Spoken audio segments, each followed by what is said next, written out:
Good morning, শুভ সকাল। Astro tarot with দেবিকাতে আমি আপনাদের প্রত্যেককে স্বাগত জানাই। আমি দেবিকা ঘোষ, আপনাদের ট্যারো কার্ড রিডার, আপনাদের বন্ধু এবং ভালোবাসার মানুষ। কেমন আছেন বন্ধুরা? আশা করি ভালো আছেন, ভালো থাকবেন। চলুন দেখে নেই 27শে ডিসেম্বরের কারেন্ট এনার্জিতে। আজকে শনিবার। আজকের কারেন্ট এনার্জিতে আপনি যাকে নিয়ে ভাবছেন, সে আপনাকে নিয়ে কি ভাবছে, তার মন মস্তিষ্কে কি চলছে, সবটুকু এনার্জি চেক করে নেবো। তার আগে প্রত্যেকটা বন্ধুকে বলবো, এনার্জি অবশ্যই কানেক্ট করবে, লাইক করবে, হাইপ করবে, কমেন্ট সেকশনে তোমাদের মূল্যবান মতামত জানাতে ভুলবে না।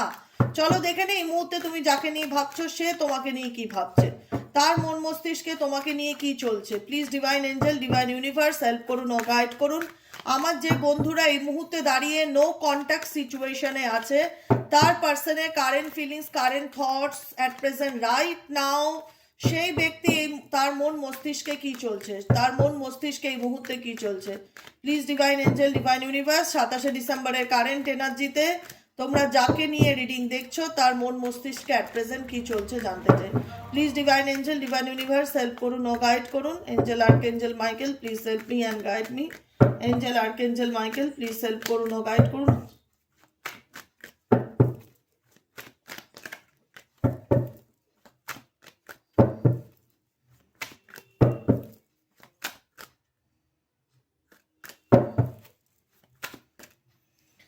তার মন মস্তিষ্কে সে এই সময় ভীষণ নিজেকে, মানে তার লাইফে মনে হচ্ছে যে সবকিছু শেষ হয়ে গেছে। নাইট অফ পেন্টেকেলস, তার পার্সোনাল লাইফে কোনো কিছু এগোচ্ছে না। তার লাভ লাইফ বলো বা প্রেম ভালোবাসার জীবন বলো, তোমাদের সম্পর্ক বলো, স্পেসিফিক তোমরা তোমাদের রিলেশনশিপ নিয়ে জানতে চাইছো তো যে কি চলছে তার মনে, সে কি ভাবছে। ডেফিনেটলি দেখো, সে মনে করছে যে এই সম্পর্কটা মেবি আর এগোনোর না, বা মেবি এই সম্পর্কটা আর আগের মতন এগোচ্ছে না। এখানে কেউ কারোর দ্বারা প্রতারিত ফিল করছো। এখানে তুমি বা তোমার পার্সনের দ্বারা চিটেড ফিল করতে পারো যে এই মানুষটা দিনের পর দিন আমাকে ঠকাচ্ছে, বা দিনের পর দিন আমাকে মিসইউজ করছে, বা আমার সাথে বেইমানি করছে, আমারই পিছনে আমাকে আমারই পিছনে আমাকে ঠকাচ্ছে। এরকম এনার্জি তোমরা ফিল করতে পারো। ইভেনচুয়ালি তোমার পার্সনের এনার্জিও, যেহেতু এনার্জি রিডিং, সেও মনে করতে পারে যে তোমার দ্বারা সে ঠকছে বা কিছু এক্সেট্রা এক্সেট্রা। তোমার পার্সন ইমোশনালি ভীষণ স্টাক এনার্জি ফিল করছে এই মুহূর্তে। সে বুঝতে পারছে না তার কি করণীয় বা তার কি করা উচিত। ভীষণ রকম একটা হয় না যে আমার কোনো তো রাস্তা নেই, আমার হাত পা বাঁধা, আমি কি করব, আমার কিছু করার নেই। এখানে স্টাক সিচুয়েশনটা তোমাদেরও থাকতে পারে, যেটাকে তোমরা ব্যালেন্স করে চলার চেষ্টা করছো। তোমরাও ইমোশনালি স্টাক হতে পারো, তোমার পার্সনের এনার্জির সাথে তোমার এনার্জিও ম্যাচ করতে পারে। ঠিক আছে, যেখানে দাঁড়িয়ে মনে হচ্ছে যে যে মানুষটাকে ভালোবেসেছিলাম সেই মানুষটা আজকে যতই কষ্ট দিয়ে না কেন, দুঃখ দিক না কেন, হয়তো আমি ওভারকাম করতে পেরেছি বা হয়তো আমি বেরিয়ে আসতে পেরেছি, কিন্তু আমি ভুলতে পারছি না বা আমি ভুলে যেতে পারছি না আমার জীবনের ঘটে যাওয়া ঘটনাগুলো, যেগুলো খুবই খারাপ। তুমি জানো তোমার পার্সন দিনের পর দিন তোমার কাছ থেকে অনেক কিছু লুকিয়েছে বা আড়াল করেছে বা মিথ্যে কথা বলেছে, এবং ইনস্ট্যান্টলি ইনস্ট্যান্টলি এখনো তাই করে যাচ্ছে। ইনস্ট্যান্টলি এখনো তাই করে যাচ্ছে, কিন্তু সে তোমাকে ছাড়ার পাত্র নয়। হ্যাঁ, তার সাথে তোমার সম্পর্কটা বন্ধুত্বপূর্ণ সম্পর্ক নয়, হিংসার সম্পর্ক, জেলাসির সম্পর্ক, আক্রমণাত্মক সম্পর্ক এবং ইগোর সম্পর্ক সব থেকে বড়, যেটা তোমার জন্য ভীষণ মানসিক দুঃখের কারণ হয় বা হতাশার কারণ হয়।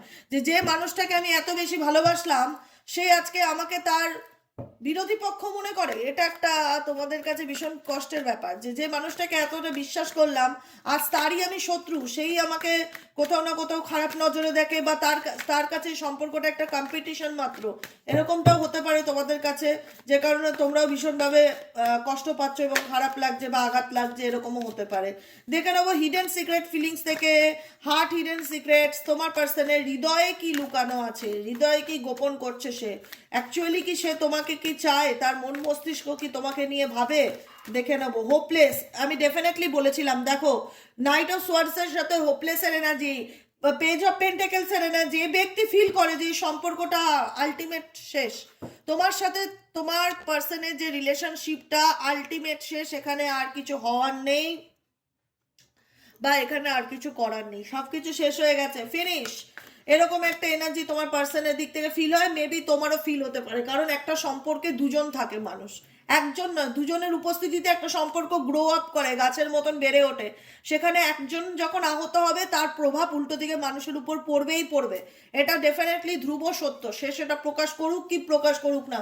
আজকে তোমার পার্সন তোমার কাছে নিজেকে ওপেন আপ করতে ভয় পায়, তার মনে হয় যে মেবি তুমি আর বুঝবে না, মেবি তোমার সাথে আর সম্পর্কটা তার আর ঠিক হওয়ার নেই, বা তোমারও মনে হয় যে এই সম্পর্কটা মেবি আর ঠিক হওয়ার নেই, সে যা ভুল করেছে তাকে আমি কোনোদিনও মানতে পারবো না বা কোনোদিনও অ্যাকসেপ্ট করতে পারবো না, আমার দিক থেকে তাকে মেনে নেওয়াটা পসিবল নয়। তো যে কারণে তোমার পার্সন অনেক কারণেই নিজেকে দেখা যাচ্ছে যে উইথড্রন করে রেখেছে, সরিয়ে রাখা, নিজেকে পরিস্থিতির থেকে দূরে রাখা, দূরে থাকা, লোনলি থাকা, একাকিত্ব এনার্জিকে ভীষণ রকম প্রেফার করছে। তার মনে আর কি চলছে? Divine angel, divine universe help করুন, গাইড করুন প্লিজ ডিভাইন। এই ব্যক্তির মনে আর কি চলছে? এই ব্যক্তির মনে ভীষণ ইগো, এই ব্যক্তির মনে ভীষণ রকম ইগো, দেখো দেখতে পাচ্ছ? এই ব্যক্তির মনে ভীষণ রকম ইগো আর ভীষণ একগুয়ে, ভীষণ জেদি, মানে দুনিয়া উল্টে যাক উনি ওনার জেদ থেকে নড়বে না। তুমি যাকে নিয়ে রিডিং দেখছো তার সাথে তোমার যতই কেমিস্ট্রি থাক, বন্ধুত্বপূর্ণ সম্পর্ক থাক না কেন, উনি ওনার জায়গার থেকে নড়বে না। ওনার জেদটা ওনার কাছে ওনার ওয়েপেন বা অস্ত্র হতে পারে। ভীষণ স্টাববর্ন, মানে কখনো মানবে না, কখনো ভুল নিজের স্বীকার করবে না, এরকম একটা ব্যাপার। তার সে মনে করবে আমি যা করেছি ঠিক করেছি। যে কারণে তোমাদের রিলেশনশিপে কেমিস্ট্রি থাকলেও, অ্যাট্রাকশন থাকলেও আছে তোমাদের সম্পর্কের মধ্যে, একে অপরকে যে চাওয়া নেই সেটা নয়, ডেফিনেটলি একে অপরের প্রতি একটা সোল কানেকশন আছে, একটা টান আছে, একটা স্পার্ক আছে, একটা প্যাশন আছে, একটা অ্যাট্রাকশন আছে, দুজনেই দুজনকে চাইছো। কিন্তু প্রবলেমটা কোথায়? কেউ এখানে প্রবলেমটা আন্ডারস্ট্যান্ডিং প্রবলেম। কেউ মাথা নত করতে চায় না, কেউ নিজের ভুল স্বীকার করতে চায় না, কেউ মানতে চায় না যে সে দোষ করেছে, তার ভুল হয়েছে, I am so sorry, please forgive me, এরকম কোনো এনার্জিতে তোমার পার্সনকে আসতে দেখতে চাই না।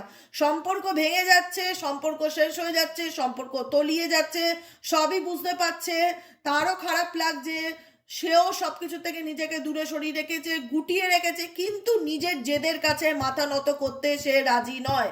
তুমি যাকে নিয়ে রিডিং দেখছো সে শুধুমাত্র নিজের জেদকে বজায় রাখার জন্য এই সম্পর্ক থেকে যদি তাকে দূরে থাকতে হয়, ডেফিনেটলি সে দূরেও থাকবে, এরকম এনার্জি আমার ফিল হচ্ছে। কারণ এই মানুষটা তোমাকে কথা দিয়েছিল ডেফিনেটলি তোমার সাথে থাকবে, তোমার পাশে থাকবে, কিন্তু এনার ব্যবহার, এনার আচার আচরণ, এনার অ্যাগ্রেসিভ বিহেভিয়ার, এনার বলতে পারো যে তোমার পার্সন তোমার জন্য একদম পজিটিভ একজন পার্সন নয়, যার দিক থেকে তুমি কোনো রকম ভাবে পজিটিভিটিকে ফিল করতে পারো না। তোমার মনে হয় এই পার্সন ভীষণ টক্সিক, দিদি ভীষণ টক্সিক, খুব নেগেটিভ, এর সঙ্গে কথা বললেই আমি নিজে নেগেটিভ হয়ে যাই।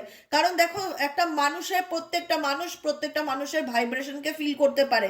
তুমি একটা বাচ্চার সাথে কথা বললে তোমার মনের মধ্যে দেখবে একটা পজিটিভ ভাইব্রেশন ক্রিয়েট হচ্ছে, কারণ তুমি বাচ্চাটার থেকে ভাইব্রেশন এনার্জি পাচ্ছ। একটা ম্যাচিওর মানুষের সাথে কথা বললে যদি সে টক্সিক হয়ে থাকে তাহলে তোমার এনার্জিও টক্সিক হয়ে যাবে, তোমারও মন খারাপ হয়ে যাবে কথা বলে। ইভেনচুয়ালি তোমার যে সম্পর্কটা বিয়ে পর্যন্ত গেছিল বা বিয়ে হবে ঠিক হয়ে গেছিল বা বিয়েও হয়েছে, কিন্তু তোমার বিবাহিত জীবনে তোমার স্বামীর ব্যবহার বা তোমার ওয়াইফের ব্যবহার তোমাকে ভীষণ রকম ভাবে কষ্ট দিয়েছে, যন্ত্রণা দিয়েছে এবং পেইন দিয়েছে। সে তোমাকে এমন কিছু কথা শুনিয়েছে যেটা তুমি সহ্য করতে পারো না বা যেটা তুমি নিতে পারো না। তোমার মনে হয়েছে এটা তার কাছে শুধু তার আত্ম অহংকার ছাড়া আর কিছুই না, তাই না? আর কি চলছে এই ব্যক্তির মন মস্তিষ্কে? আর কি চলছে তোমাদের? এখন তো কনফ্লিক্ট সিচুয়েশন দেখা যাচ্ছে, তোমার পার্সন এখন কনফিউশনে রয়েছে দেখা যাচ্ছে, না তোমাকে ক্ল্যারিটি দিচ্ছে, না তোমাকে ছেড়ে দিচ্ছে, এরকম এনার্জিতে দেখতে পাচ্ছি। মাঝে মধ্যে আভাস দিচ্ছে আমি আছি। ইনটিউশন, এই ব্যক্তির সাথে তোমার কোথাও না কোথাও একটা ইনটিউশন কাজ করে, টেলিপ্যাথি। দেখা যাচ্ছে যে তুমি তাকে নিয়ে যখন ভাবছো সেও হয়তো সেই সময়টা তোমাকে নিয়ে ভাবছে। তোমাদের মনের একটা টান ডেফিনেটলি রিলেশনশিপে রয়েছে, তোমাদের একে অপরের মনের টানটা ডেফিনেটলি রিলেশনশিপে রয়েছে, যে কারণে তোমরা দুজনই চেয়েছিলে দুজনকে বিয়ে করতে, দুজনই চেয়েছিলে সম্পর্কটা এগোতে সামনের দিকে, এবং হয়তো তোমাদের অনেকের ক্ষেত্রে ম্যারেজ হয়েও আছে। কিন্তু তোমরা বুঝতে পারছো যে তুমি তোমার বিবাহিত জীবনে সুখী না, তোমার দাম্পত্য জীবন ঠিক নেই, কিংবা তুমি তোমার রিলেশনশিপ বিয়ের মতন জায়গায় এগোলেও সে কোথাও না কোথাও সেই ব্যাপারটায় এখন আর মেন্টালি ভাবে কানেক্টেড নয় তোমার সাথে। সে তোমাকে বলতে চায় যে আমি এখন ইন্টারেস্ট নই বিয়ে বা সম্পর্ক দিক থেকে এগোতে। ইনার নোয়িং, তুমি বুঝতে পারছো, তুমি সবকিছুই জানো, তোমারও মনে হয় তার কথা, তুমিও নিজের ইনটিউশনকে বিলিভ করছো, সেই ব্যক্তিও নিজের ইনটিউশনকে বিলিভ করছে, সেও তোমার কথা মনে করছে, কিন্তু অ্যাকশনের বেলায় নিডফল 0, কারণ এই ব্যক্তি ধরেই রেখেছে যে আদৌ এই যে সম্পর্কটা যে জায়গায় এসে দাঁড়িয়েছে এটা কোনোদিনও ঠিক হবার না। এটা তোমার পার্সন, কারণ তোমার পার্সন ঠিক করতে চায় না, সোজা কথা। মেজরিটি মানুষের মধ্যে বলবো এই পার্সন সম্পর্ক ঠিক করতে চায় না, কারণ এই পার্সন তোমাকে কোথাও না কোথাও তোমারই আড়ালে গিয়ে তোমাকে ঠকিয়েছে। এই পার্সন কোথাও না কোথাও তোমারই আড়ালে গিয়ে তোমাকে ঠকিয়েছে, তোমাকে চিট করেছে, সেটা তুমি নিজেও জানো যে তোমাকে নিয়ে মাইন্ড গেম খেলেছে, তোমাকে নিয়ে ট্রিকারি কি বলে, ট্রিকারি চালাকিকে বলে, চালাকি চতুরবাজি মাইন্ড গেম এগুলোকে বলে। তো যে ব্যক্তিকে তুমি বিশ্বাস করেছিলে, যে ব্যক্তির ফাঁদে তুমি পড়েছিলে, সেই ব্যক্তি অসৎ বেরিয়েছে, সৎ নয়। সেই ব্যক্তির দ্বারা তুমি ঠকেছো বা প্রতারিত হয়েছো বা চালাকি করেছো, এখন তো সেই চালাকিটা সে দুবার করে করতে পারবে না, কারণ তোমার কাছে সবকিছু পরিষ্কার, তোমার কাছে ধোঁয়াশা বলে কিছু নেই, তোমার কাছে সবকিছু পরিষ্কার। এই ব্যক্তি ডেফিনেটলি তোমাকে হাতে রাখতে চাইবে, ডেফিনেটলি চাইবে তোমার লাইফে কামব্যাক করতে, কিন্তু এই ব্যক্তি যখনই দেখবে যে কোনো সিরিয়াস ব্যাপার হচ্ছে তখনই সেই ব্যাপার থেকে সরে আসার চেষ্টা করবে। এই ব্যক্তি রিটার্ন আসতে চায় তোমার লাইফে, এই ব্যক্তি তোমাকে নিয়ে প্রচুর চিন্তা ভাবনা করছে, থিঙ্কিং এর কার্ড। এই ব্যক্তি তোমাকে নিয়ে প্রচুর চিন্তা ভাবনা করছে, এই ব্যক্তি তোমার লাইফে ফিরত আসতে চায়। অনেকের ক্ষেত্রে এই ব্যক্তি কামব্যাক করতে পারে আজকালের এনার্জিতে, দেখা যাচ্ছে তোমরা সেপারেশনে আছো বা ব্লকেজ আছে, তোমাদের রিলেশনশিপে স্পেস আছে, কিন্তু এই ব্যক্তি রিটার্ন আসতে চায়, কিন্তু এই ব্যক্তি অন অফ সিচুয়েশনে থাকবে। আমি এটাও বুঝতে পারছি এই ব্যক্তি অন অফ সিচুয়েশনে থাকবে। এই ব্যক্তি বুঝতে পারছে যে সে ভুল করেছে, আজকে যে কারণে এই ব্যক্তি থেকে তুমি দূরত্ব বজায় রেখেছো বা আর সম্পর্ক রাখতে ইচ্ছুক নাও, কিন্তু এই ব্যক্তি বর্তমানে, আমি যেটা আগেও বলেছিলাম আমি এখনো বলছি, এই ব্যক্তি বর্তমানে নিজেকে ট্রাপড ফিল করছে যে আমি কোনো সিচুয়েশনে বাধা আছি বা আমি কোনো শর্তে বাধা আছি, আমি চাইলেও তোমার কমিটমেন্ট রাখতে পারবো না, কথা রাখতে পারবো না, কিন্তু আমি এই সিচুয়েশন থেকে বেরোতে চাই, আমি তোমার জীবনে কামব্যাক করতে চাই। অনেকের পার্সন এই তোমার লাইফে কামব্যাক করতে পারে, তারও একটা পসিবিলিটিস দেখা যাচ্ছে, বুঝতে পেরেছো? তারও একটা পসিবিলিটিস দেখা যাচ্ছে। এই ব্যক্তি অনেক কিছু প্রিটেন্ড করতে চায়, এই ব্যক্তি খুব চালাক চতুর, তুমি যাকে নিয়ে রিডিং দেখো ভীষণ চালাক চতুর। এই ব্যক্তি বোঝে না যে কিছুই না, সবই বোঝে, কিন্তু ইচ্ছাকৃতভাবে নিজে বুঝতে পারে না যে তার কি করা উচিত। মেবি কোনো থার্ড পার্টি রিলেশনশিপে বর্তমানে রয়েছে, মেবি তুমি রয়েছো, যেই কারণে এই ব্যক্তি তোমাকে না ছাড়তে চায়, না তোমাকে পুরোপুরি ধরতে চায়, ফগি সিচুয়েশনে রাখে, ধোঁয়াশার মধ্যে রাখে, অন অফ সিচুয়েশনে রাখে, কখনো থাকে কখনো থাকে না, এরকম সিচুয়েশন এই ব্যক্তির মধ্যে দেখতে পাচ্ছি। তোমাকে দেখাতে চায়, প্রিটেন্ড করতে চায় যে আমি ভালো আছি, I am fine, no problem, সব কিছু ঠিক আছে, ওকে আছে, কিন্তু এই ব্যক্তি যেটা দেখায় আদতে সেটা নয়, কারণ এই ব্যক্তি কোথাও না কোথাও থার্ড পার্টি অ্যাটাচমেন্টে আছে বা থার্ড পার্টি রিলেশনশিপে আছে বর্তমানে দেখা যাচ্ছে, যে কারণে এই ব্যক্তি সেই সিচুয়েশন থেকে আবার তোমার কাছে ফিরে আসতে চায়, এরকম সম্ভাবনা অনেকের দেখতে পাচ্ছি, বুঝতে পেরেছো? অনেকেই দেখতে পাচ্ছি যে থার্ড পার্টি সিচুয়েশন থেকে তো এই ব্যক্তি তোমার লাইফে কামব্যাক করতে চায়। চলো তোমার জন্য কি তুমি তোমার কারেন্ট ফিলিংস কি, সিচুয়েশনে তোমার কারেন্ট ফিলিংস কি? Please divine angel, divine universe help করুন ও গাইড করুন। Angel archangel Michael please help me and guide me. Angel archangel Michael please help করুন।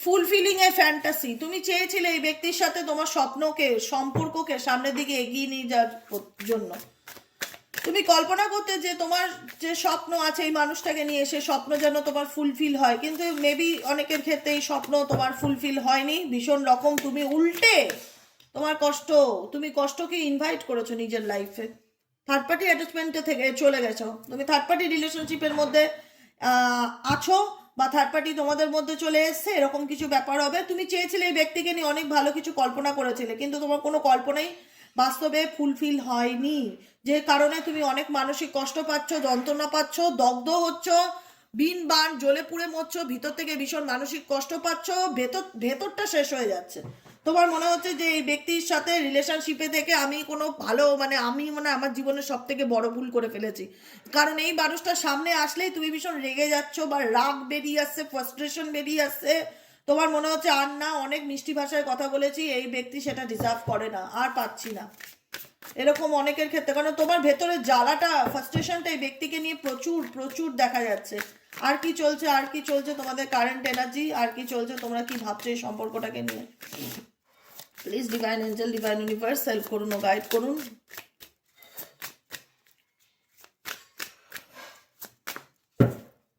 ব্যাড চয়েস, ও মাই গড। এখানে তোমাদের ক্ষেত্রে অনেকের মনে হতে পারে যে এই রিলেশনশিপটা আমার জীবনের সব থেকে বড় ভুল সিদ্ধান্ত ছিল, সব থেকে বড় ভুল সিদ্ধান্ত ছিল। যাকে নিয়ে আমি স্বপ্ন দেখেছি সে স্বপ্ন দেখাকে ডিজার্ভই করে না, সে স্বপ্ন দেখার যোগ্যই না। অনেকের ক্ষেত্রে এই মানুষ তোমার জীবনের একটা ব্যাড চয়েস হতে পারে ডেফিনেটলি, কারণ তুমি তার দ্বারা বিট্রেল হয়েছো, তুমি তার দ্বারা বিট্রেল হয়েছো, তুমি তার দ্বারা ঠকেছো। আজকে তোমার কাছে এই সম্পর্ক একটা অনুশোচনা ছাড়া কিছু না। কারণ আমার ফিল হচ্ছে এখানে তোমাদের এই রিলেশনশিপ একটা, যার প্রতি তুমি ফিদা ছিলে, ক্রাস্ট, যে তোমার ক্রাশ ছিল, সে তোমার আজকে মনে হচ্ছে লাইফের ভুল চয়েস, তুমি ভুল করেছো। কেন এই মানুষটা তোমার জীবনে এসছে, কেন মানুষটাকে তুমি অ্যাকসেপ্ট করেছো, কেন? মানে তোমার একটা অনুশোচনা হতে পারে এই মানুষটা তোমার লাইফে থাকাটা, তোমার একটা রিগ্রেটের কারণ হতে পারে। কারণ এই রিলেশনশিপে তুমি ড্রামা ছাড়া আর কিছুই দেখতে পাচ্ছ না। অল টাইম মনে হচ্ছে যে এখানে কম্পিটিশন চলছে, শো অফ চলছে, ড্রামা চলছে, অ্যাঙ্গার ইস্যু, জেলাসি চলছে, নেগেটিভিটি এত বেশি, যেটা দেখে দেখে তুমি দিনের পর দিন ক্লান্ত। তোমার মনে হচ্ছে না বাবা আমি আর পাচ্ছি না, রক্ষে করো ভগবান, রক্ষে করো, আমাকে মুক্তি দাও এই সম্পর্কটার থেকে, আমি টায়ার্ড। আমি অনেক কল্পনা করেছিলাম, অনেক ইমাজিন করেছিলাম, অনেক ভালো কিছু ভেবেছিলাম এই সম্পর্কটা নিয়ে। এই মানুষটার জন্য আমি নিজেকে দিনের পর দিন দুঃখ দিয়েছি, নিজেকে দিনের পর দিন ইমোশনালি হার্ট করেছি, কষ্ট দিয়েছি, নিজে অসুস্থ হয়ে গেছি শারীরিক এবং মানসিকভাবে এই মানুষটিকে পাওয়ার জন্য। কিন্তু আমি এই রিলেশনশিপে, আমি জানি যে সেটা আমার জীবনের ভুল চয়েস ছিল, কিন্তু আমি এখন সেটা থেকে বেরোতে চাই। আমি টায়ার্ড, এই রিলেশনশিপটা আমার কাছে ভীষণ একটা মানে বোঝা বা বার্ডেন এখন ফিল হচ্ছে, যেখান থেকে আমার মনে হচ্ছে ছেড়ে দে মা, পালিয়ে বাঁচি, আর আমি নিতে পারছি না, আমি টায়ার্ড, আমি সো টায়ার্ড। ভীষণ ক্লান্তি অনুভব হচ্ছে ভিতর থেকে এই সম্পর্কটাকে নিয়ে। তোমরা ইমোশনালি ভীষণ রকম হার্টিং, মানে তোমাকে ইমোশনালি ভীষণ টর্চার করা হয়েছে, এটুকুনি বলতে পারি। তুমি ইমোশনালি মারাত্মক লেভেলের কষ্ট পেয়েছো, যেখান থেকে তুমি নিজেকে কিভাবে হেল্প করবে আমি জানি না, কিন্তু তোমাদের অনেক সময় লাগবে। কারণ এখন তুমি যে মানুষটাকে সব থেকে বেশি ভালোবাসতে, মেবি তাকেই হয়তো তার প্রতি তোমাদের হয়তো এখন রাগ হয় বা ঘেন্না হয়, এরকমও হতে পারে। কারণ তোমাদের অনেকের ক্ষেত্রে মনে হচ্ছে যে এই সম্পর্কটা আমার জন্য একটা বার্ডেন ছাড়া আর কিছুই না, আমি আর এটাকে কন্টিনিউ করতে চাই না। অনেকের ক্ষেত্রে আছো কন্টিনিউ করতে চায় না, কিন্তু তোমার পার্সন তো তোমাকে ছাড়তে চায় না বাবু। আজকে তুমি যাকে যত মনে করো ব্যাড চয়েস, সে ঝগড়া করতে হলেও তোমার লাইফে কাম ব্যাক করবে, কারণ তোমার সাথে তার আর মতের মিল হবে না, মনের মিল হবে না। আর তুমি এর ব্যবহারে যা কষ্ট পাওয়ার পেয়ে গেছো, আর নতুন করে কিছুই না। তুমি এখন অনুশোচনা করছো এই ব্যক্তিকে লাইফে মেনে নেওয়ার জন্য বা বিয়ে করার জন্য বা অ্যাকসেপ্ট করার জন্য, যেটার জন্যই হোক। তোমার মনে হচ্ছে যে এমন একটা মানুষকে বিয়ে করলাম, এমন একটা মানুষকে ভালোবাসলাম, যার কারণে আমার নিজের লাইফটা হেল হয়ে গেল, আমার লাইফটা টোটালি ড্রামা হয়ে গেল, এরকম ফিল হচ্ছে প্রচুর মানুষের ক্ষেত্রে। কাদের কাদের ক্ষেত্রে হচ্ছে অবশ্যই কমেন্ট সেকশনে জানাবে। আর ভিডিওটি কেমন লাগলো অবশ্যই জানাবে, কারণ এই মানুষ একটা হয় না, একরকম আছে না, পেটে খিদে মুখে লজ্জা দেখাবে, ইগো প্রচন্ড। তো এই ব্যক্তি দেখাবে আমার খিদে আছে কিন্তু বলতে লজ্জা পাবে, এরকম একটা ব্যাপার। এই ব্যক্তি তোমাকে ছাড়তে চায় না ডেফিনেটলি, আমি এখনো বলবো এই ব্যক্তি চায় ঘুরিয়ে ফিরিয়ে আবার তোমার কাছে কাম ব্যাক করতে, কিন্তু তোমাদের মন উঠে গেছে অনেকেরই এই রিলেশনশিপ থেকে। কারণ তোমরা এই ড্রামা দেখে দেখে ক্লান্ত, এবং তোমার পার্সনের বিহেভিয়ার, তোমার পার্সনের প্রত্যেকটা কাজ তোমাকে এত কষ্ট দিয়েছে, এত যন্ত্রণা দিয়েছে, যেখানে মনে হচ্ছে যে আর নয় বাবা, আর নিতে পারছি না, আমি পুরোপুরি ভেঙে শেষ, আমি হার্ট ব্রোকেন, আমি ডিস্ট্রয়েড, আমি পুরোপুরি মুভ অন করতে পারলেই বাঁচি। এখানে অনেকের সিচুয়েশন, অনেকের, সবার নয়, অনেকের সিচুয়েশন এই ড্রামার থেকে, ড্রামাটাকে ক্লোজ করে সামনের দিকে এগিয়ে যাওয়ার। এটাই হলো তোমাদের এনার্জি, কারণ তোমরা টায়ার্ড, এটুকুনি ফিল হচ্ছে, ঠিক আছে? আজকের মতো রিডিংটা এতটুকু। কেমন লাগলো রিডিংটি কমেন্ট সেকশনে জানাতে ভুলবে না। লাইক করবে, সাবস্ক্রাইব করবে, চ্যানেলের সাথে থাকবে, পাশে থাকবে। আর যারা পার্সোনালি প্রেডিকশন বুক করাতে চাইছো তারা হোয়াটসঅ্যাপ করবে 7980185673-তে। আজকের মতো রিডিং এতটুকু। কেমন লাগলো জানিও তোমাদের মূল্যবান মতামত, সাথে থেকো, পাশে থেকো। দেখা হচ্ছে আবার বিকেলের রিডিংয়ে। বিকেলে কি টপিকে রিডিং দেবো ডেফিনেটলি কমেন্ট সেকশনে জানাতে ভুলবে না। ওকে, চলো টাটা।